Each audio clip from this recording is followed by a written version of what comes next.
दोस्तों नमस्कार। हमें जो भी काम करना होता है या हमें जो भी चाहिए होता है तो सबसे पहले हमें लक्ष्य तय करना होता है कि आखिर हमें चाहिए क्या है।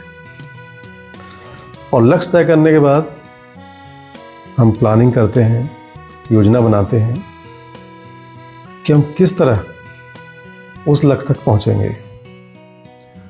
और प्लानिंग करने के बाद हम कड़ी मेहनत करते हैं, काम करते हैं ताकि उस लक्ष्य तक पहुंचा जा सके। इसमें जो सबसे महत्वपूर्ण बिंदु है वो है समीक्षा। समय समय पर हमें समीक्षा करके देखना होता है कि हम अपने निर्धारित लक्ष्य की ओर पहुंच रहे हैं या नहीं। यदि नहीं पहुंच रहे हैं तो फिर हमें अपनी प्लानिंग में, हमें अपने काम करने के तरीके में बदलाव लाने की ज़रूरत होती है। दोस्तों, किसी भी काम को हमें करना हो और यदि हम लक्ष्य न तय करें तो ये बस वैसा ही होता है जैसे बस तो चल रही है लेकिन उसमें ड्राइवर नहीं है। तो बिना ड्राइवर के बस आप जानते ही हैं किस दिशा में कब कहाँ चली जाए, उसका कोई भरोसा नहीं। ऐसी हमारी भी स्थिति होती है। यदि हम लक्ष्य तय न करें तो हम कहाँ पहुँचेंगे ये हमें खुद ही पता नहीं होता है। अब जहाँ तक लक्ष्य की बात है तो लक्ष्य 3 प्रकार के हो सकते हैं।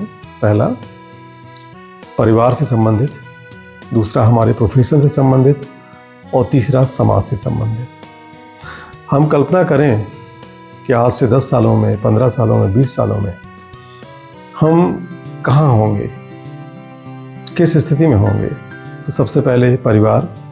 हम कल्पना करें कि आज से 10 साल बाद या 15 साल बाद हमारे परिवार के माता पिता, भाई बहन, पत्नी, बच्चे किस स्थिति में होंगे, किस रूप में होंगे। बच्चों को हम किस एजुकेशन में देखना चाहेंगे या किस प्रकार के जॉब में देखना चाहेंगे। इसी प्रकार से प्रोफेशन या व्यवसाय, हम तय करें कि आज से 10 साल बाद मेरा व्यवसाय कैसा होगा, मैं कितने रुपए कमा रहा होऊंगा, किस स्थिति में ये व्यवसाय होगा। अगर यदि नौकरी में है तो 10 साल बाद मेरी क्या स्थिति होगी, किस पद पर होऊंगा, कितने पैसे कमा रहा होऊंगा, आदि आदि। इसी तरह से समाज। कल्पना करें कि आज आपकी स्थिति जो समाज में है, आज से 10 साल बाद या 15 साल बाद समाज में आप किस रूप में पहचाने जाएंगे। आप क्या करें ताकि आप जो चाहते हैं, जैसा चाहते हैं, जैसी कल्पना आप कर रहे हैं, उस रूप में समाज में आप पहचाने जाएं। दोस्तों, जब हम अपने लक्ष्य को अपना मनपसंद शौक बना लेते हैं तो यह हमारे अवचेतन मस्तिष्क में बैठ जाता है और अवचेतन मस्तिष्क हमेशा संतुलित अवस्था में रहता है। जब लक्ष्य अवचेतन मस्तिष्क में गहरे तक बैठ जाता है तो आप सही तरीके से काम करने लगते हो। अवचेतन मस्तिष्क स्पष्ट संकेत करता है कि ये काम करो और ये काम ना करो। ऐसा करने से हमें यूँ कहें कि एक स्वचालित या ऑटोमेटिक योजना मिल जाती है जो हमें सीधे हमारे लक्ष्य तक पहुंचा देती है। अब लक्ष्य तय करने के बाद भी हम यदि लक्ष्य प्राप्त नहीं कर पा रहे हैं तो उस पर हमें विचार करना पड़ेगा कि आखिर ऐसे क्या कारण है कि हमने लक्ष्य भी तय कर लिया, योजना भी बना ली, सब कर लिया, लेकिन फिर भी हम लक्ष्य तक क्यों नहीं पहुंच पाए या क्यों नहीं पहुंच पा रहे हैं। इसके कुछ कारण हो सकते हैं।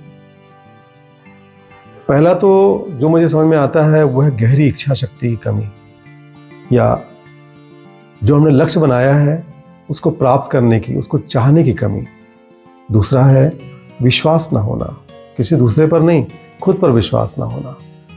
तीसरा हम कह सकते हैं हमारी जो प्लानिंग है उस प्लानिंग में कमी, एक डर का होना कि पता नहीं मैं कर पाऊंगा या नहीं कर पाऊंगा। और उस लक्ष्य को प्राप्त करने के लिए जिद होना, जुनून होना, दिन रात एक कर देना, इन सब में कमी होना। इस प्रकार से ढेर सारे कारण हो सकते हैं जिनके कारण हम अपने लक्ष्य तक ना पहुंच पा रहे हैं। तो हम क्या करें, कैसा सोचें कि जो लक्ष्य हमने बनाया है तय किया है, आज से 10 साल का, 5 साल का या 15 साल का, कुछ भी हो सकता है, तो हम कैसे प्राप्त करें? दोस्तों, जो लक्ष्य हमने बनाया है उसे प्राप्त करने के लिए सबसे पहले हमें अपनी सोच को बदलना पड़ेगा, सोचने के तरीके को बदलना पड़ेगा। महत्वपूर्ण ये नहीं है कि कल हम क्या थे या आज हम क्या हैं, बल्कि महत्वपूर्ण ये है कि कल हम पहुंचना कहाँ चाहते हैं। ये हमारे हाथ में है कि कल हम पहुंचना कहाँ चाहते हैं। शुरू करने से पहले आप जान लें कि आपको जाना कहाँ है, आप चाहते क्या हैं। दोस्तों, जब भी भविष्य की कल्पना करें तो बड़ी कल्पना करें। बड़ी कल्पना करने से ना घबराएं, क्योंकि आज तक हमारे पास जो भी है वो सब हमारी चाहत के कारण ही है। हमने उतना ही चाहा, इसलिए हमें उतना ही प्राप्त हुआ।